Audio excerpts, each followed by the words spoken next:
Bonjour, je suis heureux de vous retrouver pour cette quatrième partie. Les joueurs ont bénéficié hier d'une journée de repos bien méritée. Aujourd'hui, ils sont frais pour cette nouvelle rencontre. Ils sont à égalité. Carlsen a les blancs. Que va-t-il jouer? Est-ce qu'il va renouveler son expérience de la deuxième partie où il avait joué le début du pion roi? Eh bien non, il décide ici de jouer E4, c'est plutôt judicieux. Cela va lui permettre, ainsi qu'à ce secondant, de vérifier la préparation de Nepomniachtchi sur cette ouverture. Après E4, Nepomniachtchi a l'habitude plutôt de jouer C5, la sicilienne. Est-ce que ce sera le cas aujourd'hui? Eh bien non, ce sera E5, une défense symétrique. Alors, c'est plutôt aussi judicieux à ce stade de la partie. Une réponse solide comme celle-ci. Nous sommes simplement à la quatrième partie, il y a 14 parties. Les deux joueurs sont à égalité, il n'y a pas de raison pour que Nepomniachtchi prenne de trop grands risques. Donc E5, c'est plutôt pas mal. Cavalier F3 a été joué, logique.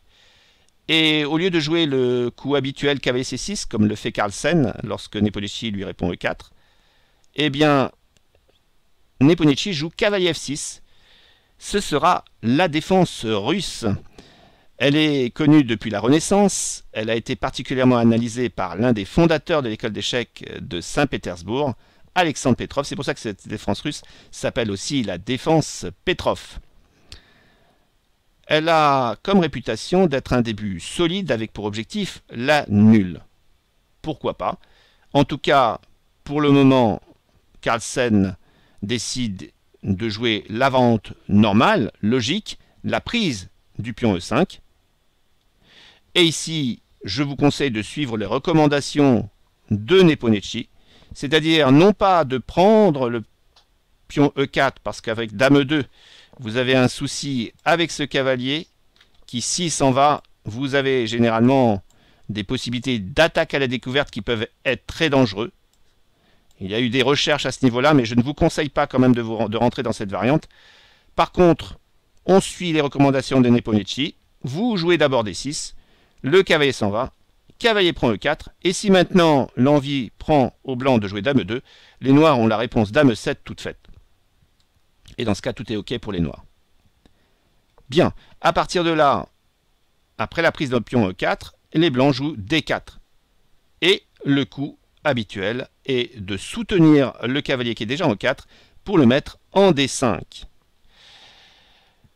Comment poursuivre avec les blancs? Eh bien, vous avez déjà une indication toute précise. C'est ce cavalier qui occupe une case forte devant une colonne semi-ouverte. Ce cavalier peut être un objectif pour les blancs. C'est pour cette raison que Carlsen va jouer fou D3 pour faire un peu de pression, déjà en tout cas pour commencer sa pression sur ce cavalier. Les noirs jouent fou D6, il n'y a pas de raison de revenir en F6, ça serait vraiment une variante française d'échange malvenue avec un temps de moins. Ils préfèrent continuer leur développement, jouer fou D6, occuper une belle diagonale. Les blancs jouent le petit roc, les noirs également. Et c'est un moment bien sûr important, les joueurs savent exactement quoi jouer, mais pour nous, on va comprendre le raisonnement de Carlsen. Face à cette position, vous avez un cavalier qui est un intrus dans votre territoire. Et l'objectif, c'est de le chasser ou de l'éliminer. Quelles sont les méthodes? Vous avez une méthode directe, c'est-à-dire une attaque frontale, qui est d'attaquer directement le cavalier par des pièces.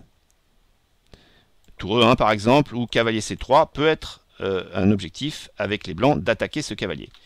Il s'avère quelquefois que les noirs peuvent soutenir fermement ce cavalier. C'est pourquoi il y a une autre possibilité. Lorsque vous avez un cavalier ou un intrus dans votre camp, vous pouvez attaquer aussi le protecteur de ce cavalier, la base, j'allais dire. Et dans ce cas de figure, vous avez aussi, pour attaquer la base, le coup de pion C4, le cavalier qui peut venir en C3, et pourquoi pas la dame qui pourrait venir en B3 après avoir poussé C4. Eh bien, le jeu de Carlsen va être très simple. Il va être basé sur justement ce mixage d'attaque frontale et d'attaque de la base. Il décide d'abord de jouer C4. Vous remarquez que D5 est déstabilisé. Les noirs, bien sûr, ne peuvent pas prendre le pion C4 parce qu'il y aurait perte du cavalier E4. Décident de soutenir le pion C6 et ça a déjà une conséquence par rapport au jeu noir, c'est que ce cavalier ne peut plus intervenir en C6, donc aura moins de présence au niveau du centre. Les blancs poursuivent leur attaque, cette fois-ci, au lieu d'attaquer la base, attaquent le front, le cavalier frontal. Les noirs veulent protéger, ils veulent maintenir leur bien le plus précieux actuellement, c'est ce cavalier. Et dame B3, logique, à la limite, attaque la base, attaque même B7 abandonné par le fou. La réponse des noirs est logique aussi, mais en apparence pas très jolie. Ils ont joué dame D7. Bon, on va voir tout l'intérêt de ce coup. On aurait pu penser à dame C7 par exemple, avec l'idée de faire pression sur H2, mais là ça serait ne pas tenir compte de cette pression sur D5. Donc C prend D5, C prend D5 et dame prend D5. C'est vraiment très agréable pour les blancs avec attaque du fou et pression sur le cavalier. Ils auraient pu jouer dame B6 par exemple, mais là aussi ce n'est pas tenir compte de ce problème de D5. Donc les blancs peuvent effectuer cavalier C3 avec attaque du cavalier, attaque de D5 à plusieurs reprises. Et là malheureusement les noirs ne peuvent pas tenir le pion D5 ou le cavalier E4, donc ils peuvent envisager par exemple cavalier C3. Fou prend F5 directement, dame prend dame, c'est une variante qui n'est pas obligatoirement forcée, mais c'est pour vous indiquer tout le problème que peuvent avoir les noirs. Si, là il y a un pion de moins, si ils n'acceptent pas de jouer ici dame D7.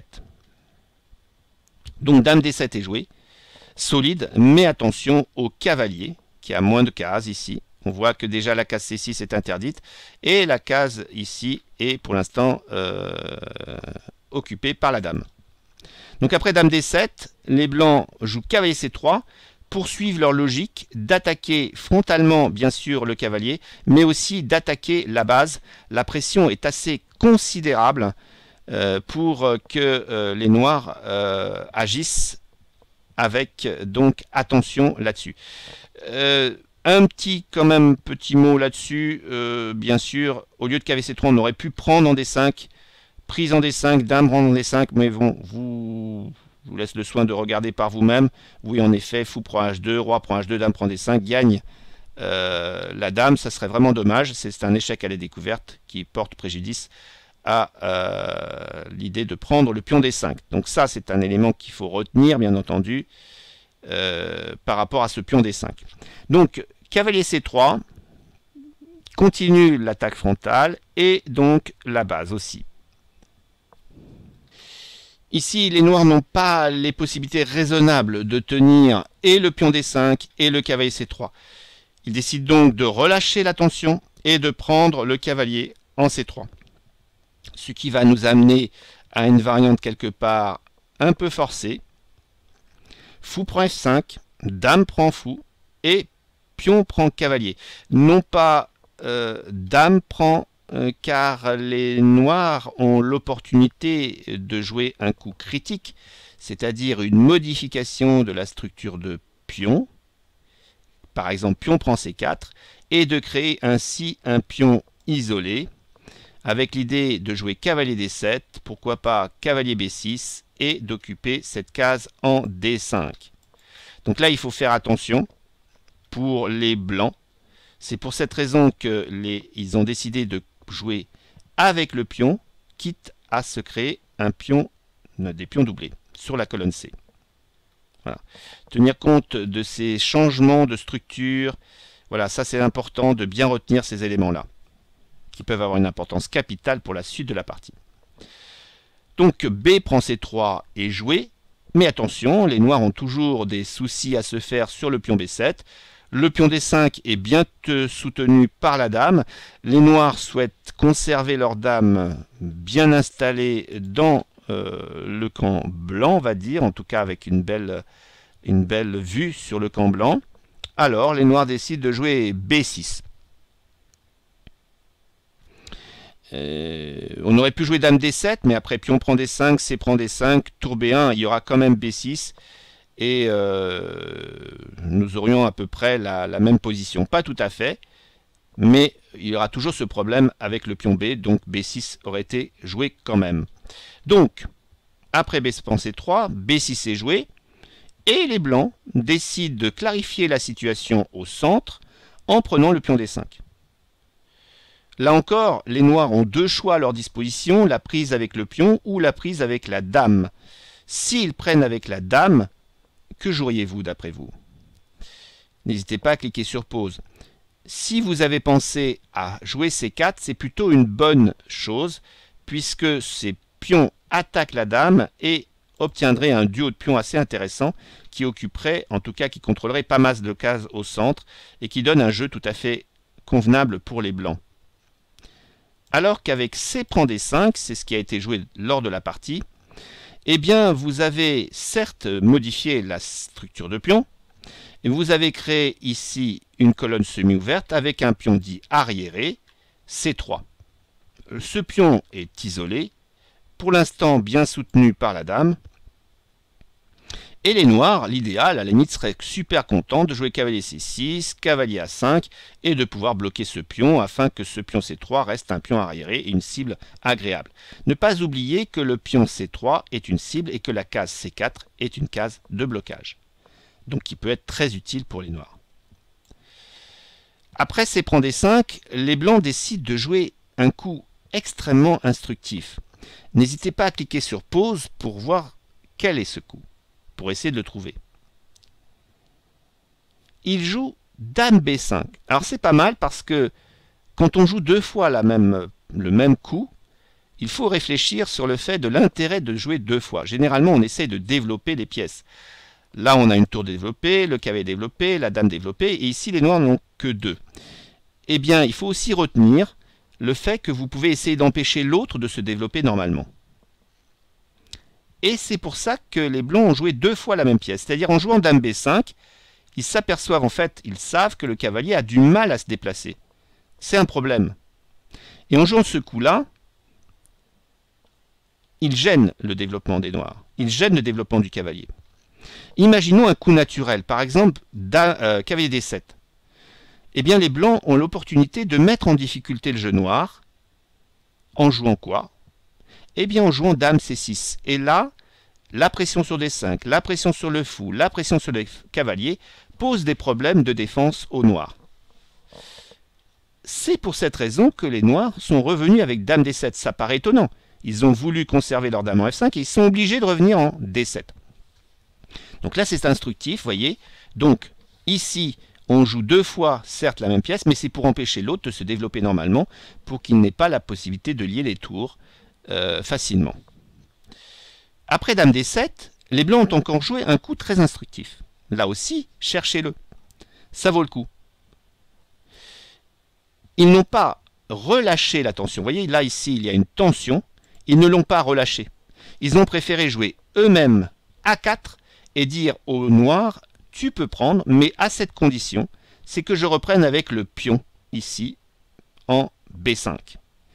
Donc, si les blancs avaient pris directement, ils auraient facilité le jeu des noirs en déplaçant le cavalier en D7.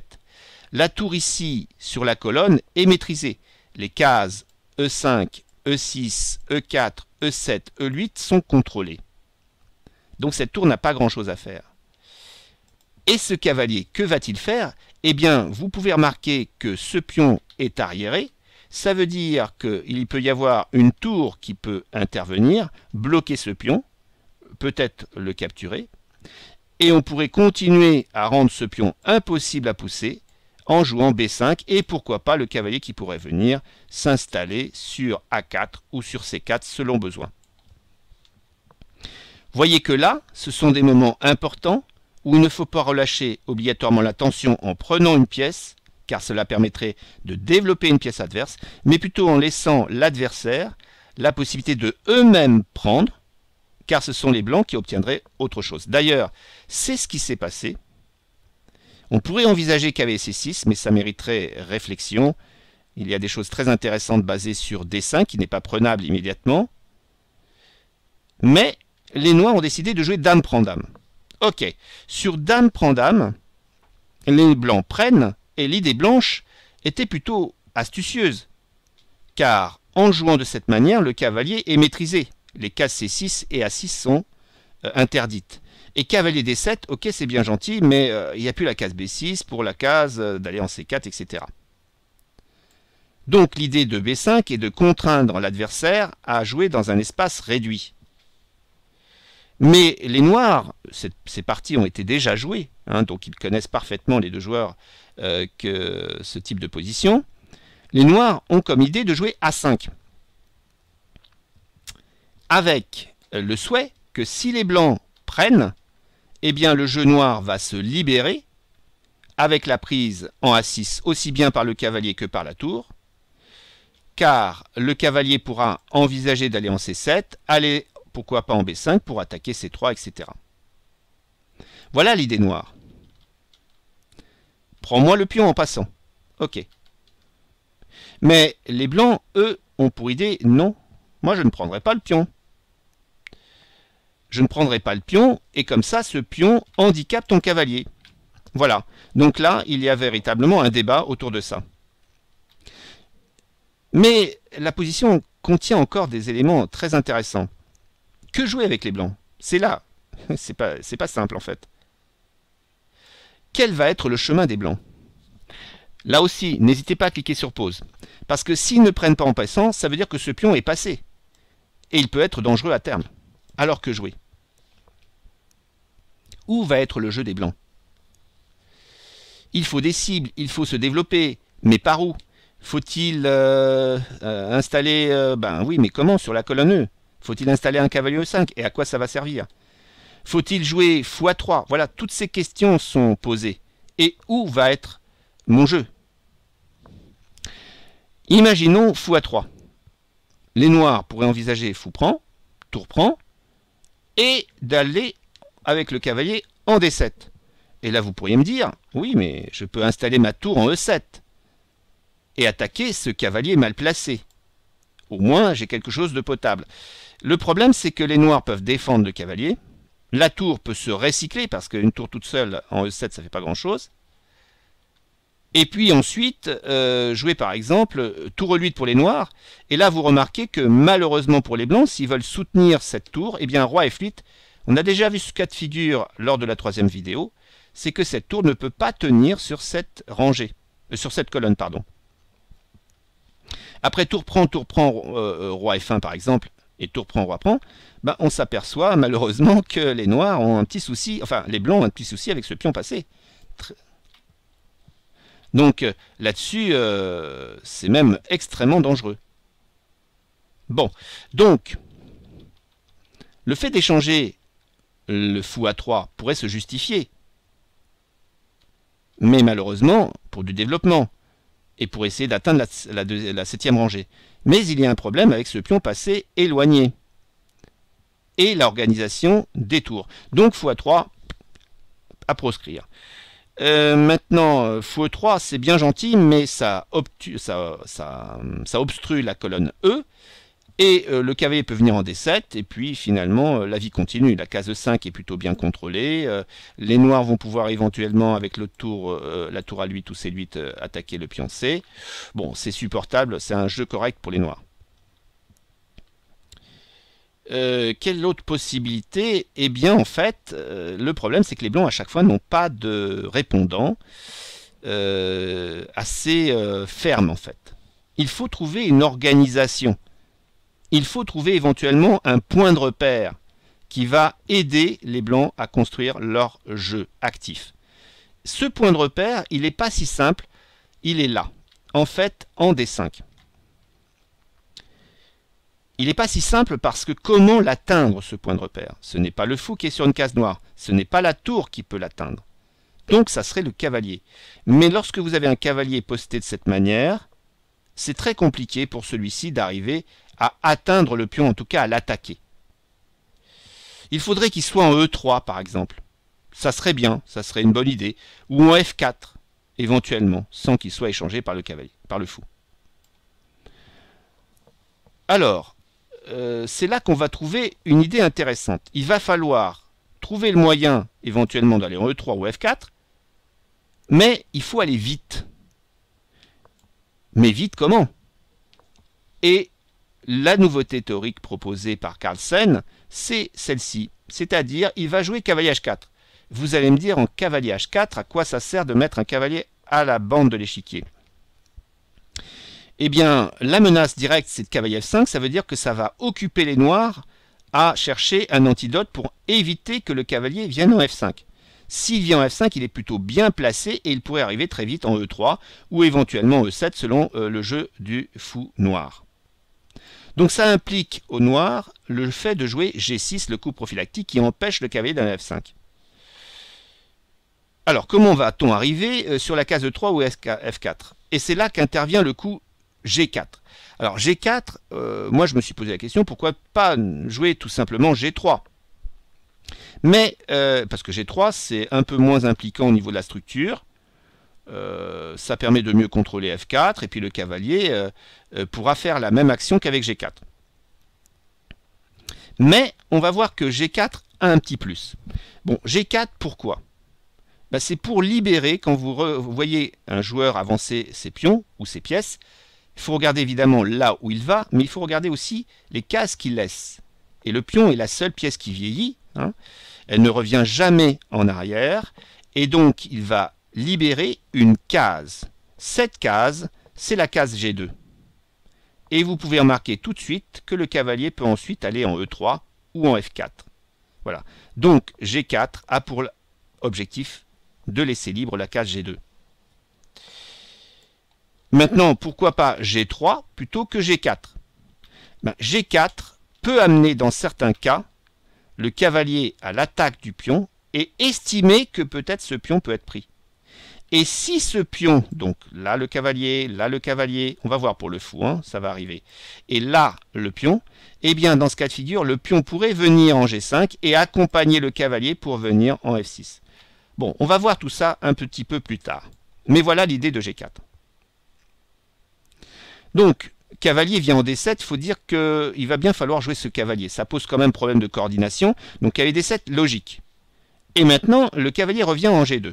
Alors, je vous ai dit que c'était pour l'objectif de pousser, de chercher à attaquer D5. Mais il y a toujours ce problème quand même de fou quelque part, et ce fou qui n'a toujours pas joué. Attention au jeu des noirs, qui attaquerait la cible.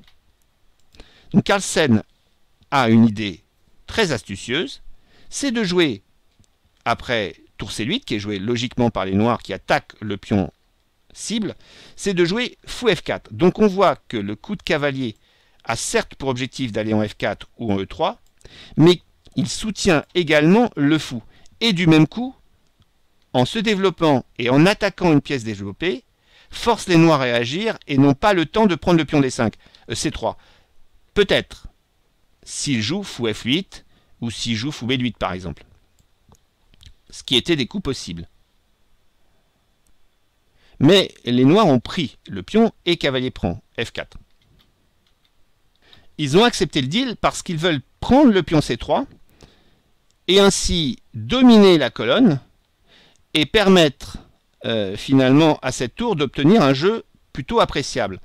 Sauf que en ayant fait ce troc de fou prend F4, eh bien le cavalier a pu se placer en F4 directement, gagner du temps sur l'attaque de la cible. Par conséquent, en prenant le pion C3, les blancs arrivent à prendre en D5 et attaquer la tour.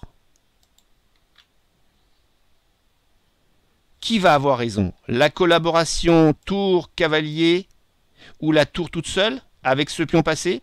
Le débat reste entier. Les noirs ont joué un coup normal, ici c'est tour D3, car ce pion peut devenir une cible et peut devenir aussi un danger. Donc en plaçant la tour en D3, on permet à celle-ci d'attaquer D4 et aussi également de titiller des pions qui ne sont pas protégés, tels que G4. Les blancs poursuivent par un jeu maintenant actif, non-retour. C'est qu'il faut qu'ils aillent de l'avant pour obtenir du jeu. Sinon, au niveau structurel, ils sont en grande difficulté avec ce pion passé. Donc ils jouent tour E7 et tablent sur la collaboration de leur tandem, tour et cavalier, placé très près du roi noir et qui peut offrir des objectifs tactiques et stratégiques particulièrement instructifs et intéressants.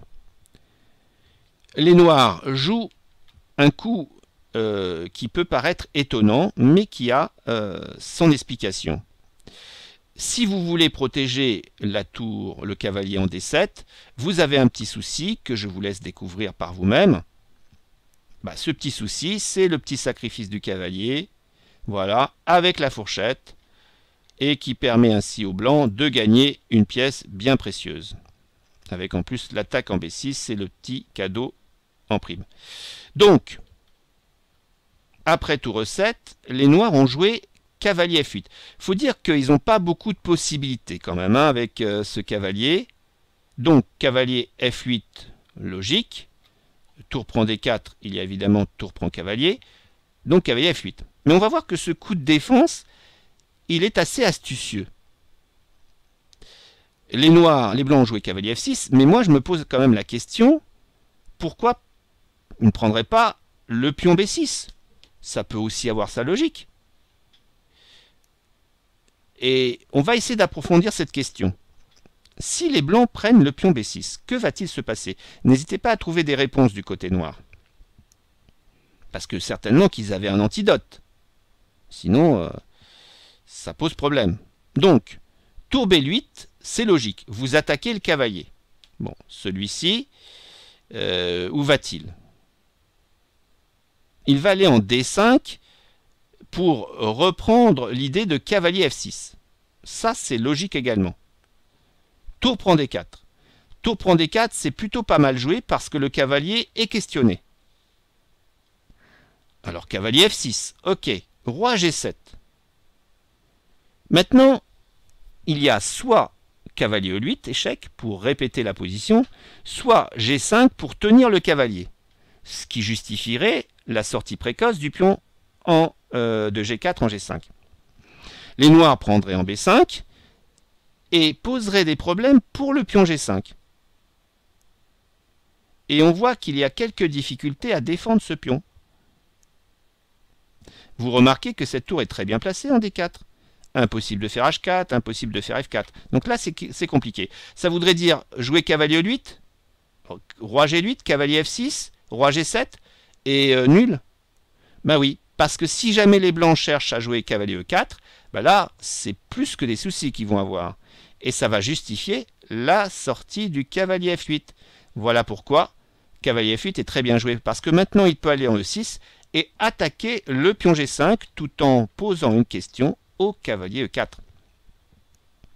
Vous voyez un excellent travail des deux tours sur les deuxièmes rangées, enfin sur la cinquième rangée, la quatrième rangée, et la collaboration du cavalier. Donc très belle défense de la part du russe. Car si jamais H4, évidemment, le cavalier est perdu. Donc, voilà une des raisons qui explique quelque part un petit peu le mystère de cavalier prend B6. On va voir quand même sur roi G7, je rappelle la position, c'est-à-dire ici, le cavalier vient en F8, le cavalier, au lieu de venir en F6, aurait pris en B6, tour B8, le cavalier va en D5, tour prend D4, cavalier F6, roi G7, cavalier E8, roi G8. Ici, donc, les noirs, les blancs, au lieu de répéter avec cavalier 6, pourraient prendre le pion A5. Voilà une autre variante. Mais là encore, vous avez ce cavalier F8 qui peut revenir en E6. Et de cette manière, vous allez voir que cette défense est excellente parce que les blancs pourraient être amenés. Attention, cavalier E6, il peut y avoir des cavaliers F4 qui peuvent créer des réseaux de maths. Les blancs peuvent être amenés à faire tour A7. Et ça, c'est intéressant parce que c'est du jeu de pièces lourdes sur la 7e. Ce qui est formidable, c'est de voir justement comment défendre cette situation du côté noir. Parce que c'est souvent très dangereux. Eh bien, les noirs ont l'opportunité de jouer. Petite pause. Vous avez raison, il faut regarder. Eh bien, de jouer cavalier G5. Vous protégez F7. Mais vous allez me dire, on peut jouer H4. Oui, mais attention, la tour D4 est magnifiquement bien placée. Vous pouvez prendre le pion G4, échec. Alors, surtout pas roi H1, parce que là, on fait la razzia avec tour prend H4. Mais roi F1 et tour prend H4. Ce cavalier est toujours tenu. Il tient bien F7. Et la position est tout à fait excellente pour les noirs ici. En tout cas, la défense est très bonne. Le jeu des tours sur la 4e rangée la tour ici qui attaque le pion B5 est aussi instructif. Donc voilà, ces petites variantes, je vous conseille de les regarder à nouveau, parce que souvent on ne regarde pas ce genre de situation, on ne se pose pas la question pourquoi pas cavalier prend B6, et en fait ça peut être très instructif parce que ça peut nous faire découvrir des variantes très très intéressantes. Donc cavalier F6 échec, bon ça c'est quelque part Carlsen, c'est logique, il veut maintenir la pression sur le roi noir. Roi G7, les noirs veulent également faire pression sur le cavalier F6. Les blancs répètent peut-être pour gagner un petit peu de temps. Et ici, après réflexion de Carlsen, Carlsen réfléchit et dit, bon allez, je vais procéder avec la poussée D5, profiter de l'échec ici en F6 pour faire en sorte que, la prise du pion ne soit pas envisageable. Là encore, il faut que les noirs soient extrêmement précis dans leur approche et du sang-froid, c'est-à-dire vraiment très très calme, parce que ça peut faire paniquer. Face aux champions du monde, maintenant l'idée c'est peut-être, puisque le pion D5 n'est pas envisageable à cause de la fourchette, eh bien le champion du monde pourrait continuer à jouer D6, et puis encore D7, et jusqu'où il va aller comme ça. En tout cas, D6, cavalier F6, D7, etc. Bon, donc, que jouer? Là encore, n'hésitez pas à cliquer sur pause. Eh bien, les noirs, ils ont un atout, eux aussi, il ne faut pas l'oublier. Et donc, le fait est, c'est que ne restez pas obligatoirement collé à la défense ici, du pion, etc. Il faut se générer du contre-jeu ailleurs. C'est souvent la bonne solution, la bonne défense. Regardez vers le haut, ici c'est vers le bas puisque vous avez les blancs. Regardez donc vers votre adversaire, il y a peut-être des points faibles. Et le point faible principal, c'est le pion A. C'est-à-dire que ce pion A peut contrebalancer le jeu actif des blancs de l'autre côté de l'échiquier.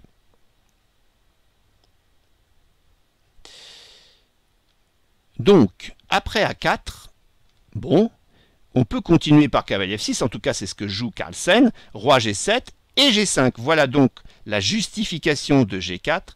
Vous voyez jusqu'où peuvent être préparés les joueurs. C'est formidable. Cette nouveauté théorique avait bien compris que quelque part, ce pion pouvait aller en G5 pour soutenir le cavalier F6. Les noirs, avec sang-froid, poursuivent par A3.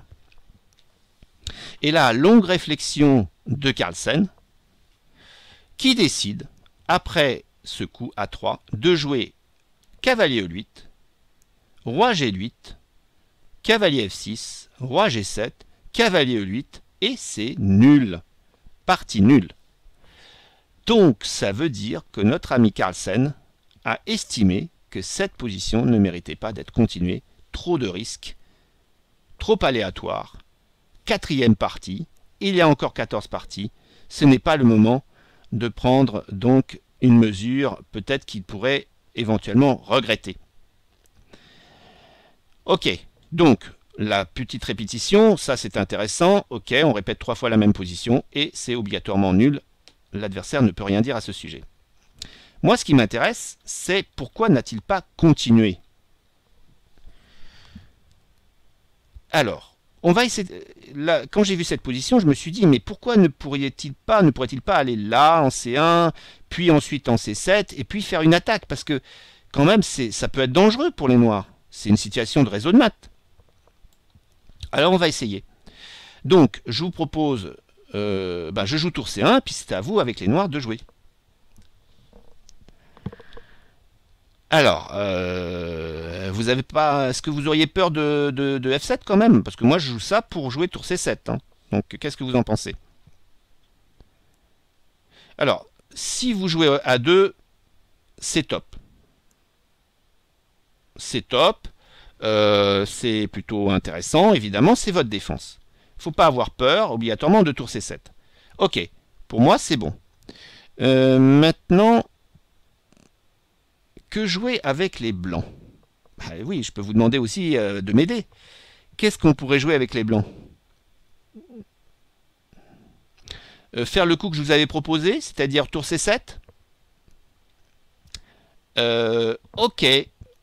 mais peut-être que vous auriez pu envisager tour prend F7. C'était intéressant cette situation aussi. Il ne faut pas négliger, le tandem cavalier et tour est extrêmement dangereux. Après roi prend, vous pouvez poursuivre par tour C7. Et vous remarquez que ce tandem sur la 7e rangée, eh bien, se coordonne parfaitement. La case E8 de suite est contenue, la case G8 est contenue, le cavalier étant protégé, le roi ne peut pas s'activer en prenant le cavalier, pion G5 formidable. Le pion ici contrôle la case E6, donc ce roi piteusement doit revenir. Eh ben non, il ne peut pas revenir, il est mat. Donc ça veut dire qu'il faut jouer cavalier F7. Donc déjà, vous voyez, c'est déjà une bonne nouvelle. Ceci dit, je suis d'accord que ça peut faire peur. Ça, je ne dis pas le contraire. Mais pour l'instant, vous avez la main. Donc tour prend D7. Et là, le problème est le même, au fait. C'est-à-dire qu'il ne peut pas aller en E8, il ne peut pas prendre le cavalier, etc. Enfin, bon, je ne vais pas vous la raconter plusieurs fois. Donc ici, le roi va en F8. Mais là, comment continuer les échecs? Eh bien, vous avez une chance extraordinaire. C'est que cette configuration cavalier et tour, tellement bien placée, vous permet de faire une perpète. Après cavalier prend H7, roi E8, cavalier F7, cavalier F6, échec. Le cavalier, miraculeusement, attaque le roi et en même temps protège la tour. Ce sont des schémas qu'il faut connaître. Roi F8, hop, on revient. Roi G8, c'est la même chose. Et là, surtout, on ne dérape pas aussi avec sa main, parce que si vous faites roi H8, ça serait vraiment dommage. Là, vous avez un mat. C'est terrible, ça. Un mat. C'est le mat des Arabes, tout simplement. Très efficace. Donc ici, il vaut mieux répéter la position avec roi F8. Donc si je reprends, c'était peut-être pas mal toutes ces idées. C'est-à-dire de faire tour C1, et puis sur A2, de faire le coup top, c'est-à-dire tour prend F7, le coup choc. Avec cette idée de, au moins, si ça marche pas, ben de faire la perpète. Voilà, ou le spectacle. Bon, ici, on a vu que sur tour prend F7, il y avait quand même nul de la part des noirs.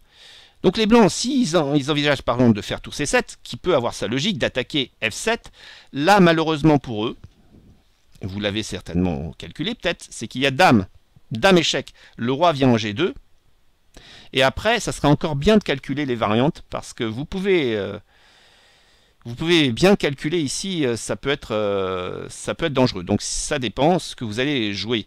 Mais ici, il faut encore jouer cavalier D7, c'est peut-être le plus simple. Ça, c'était une excellente défense. Il y en a d'autres, mais plus ou moins complexes. Roi H8 aussi, ça peut être une défense. Avec le coup incroyable, tour H3. Mais ça, c'est une analyse d'ordinateur. C'est pas moi qui vous l'analyse ça.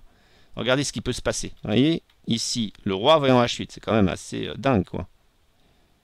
Tour prend H7. Attention au mat des Arabes, je vous l'ai montré tout à l'heure. Et là, le coup tour H3. C'est formidable, quoi. C'est beau comme tout. Qui protège H7, vous voyez. Ça veut dire roi prend, et là vous avez la dame qui peut intervenir, roi G4, alors il y a d'autres variantes, mais je ne peux pas tout vous montrer, mais ici dame G2, roi F4, dame prend F2, et dès que la tour intervient, là c'est le massacre. Donc vous ne pouvez pas accepter ce genre de choses. Les noirs prennent la main et ça devient trop grave. Ben, il faut avoir les nerfs bien solides pour jouer cette variante. Il y en a une autre, c'est de jouer ici. Bah, dame prend F6, c'est possible, mais là encore, il y a encore beaucoup de choses à faire dans cette position. Les noirs ont l'avantage, mais il y a encore du travail. Il y en a une autre qui est sympa, après dame, pour se défendre contre les deux tours, c'est de jouer ici cavalier F7. Ça, c'est plutôt pas mal. Moi, j'aime bien cette variante, cavalier D7, pardon. On donne le cavalier, mais pas pour une mauvaise cause, c'est-à-dire après tour prend cavalier, c'est pour jouer tour F8. Donc je vous l'avais dit lors de cette vidéo, c'est que certes, on regarde là où ça se passe, mais on voit qu'on libère une case. Et là, les noirs en profitent pour placer leur tour en F8. Et dans ce cas de figure, en plaçant cette tour-là, on protège très bien F7. Et après cavalier E8, on pourrait même faire cavalier H8. Tour prend F7, l'attaque est moins forte, avec un système de défense assez incroyable. Sur tour prend, roi G8, eh bien la dame est super bien placée pour interdire à ces deux tours de bien jouer. Ça, c'est des petits éléments assez sympas quand vous avez deux tours contre vous sur la 7e, ça nous apprend pas mal de choses. Et là, on peut revenir, tour H7, eh bien, vous restez avec votre dame en D4 et le contre-jeu pourra se construire ensuite sur F7, sur les cases blanches, etc. Donc, les noirs ont une belle position. Bon, ça, c'était pour la petite histoire. Maintenant, il n'a pas joué tour C1, il a joué cavalier E8 plus sage. Et donc, répétition de coups. On peut remarquer que Nepomniachtchi a parfaitement bien joué cette position, en tout cas cette partie, ce début. Il n'a pas été surpris par la nouveauté théorique cavalier H4. Bon, les deux joueurs sont vraiment bien là, hein. C'est plutôt une bonne chose. J'ai hâte de voir la prochaine partie. Voilà. En tout cas, je vous remercie de votre attention et vous dis à bientôt pour une prochaine vidéo.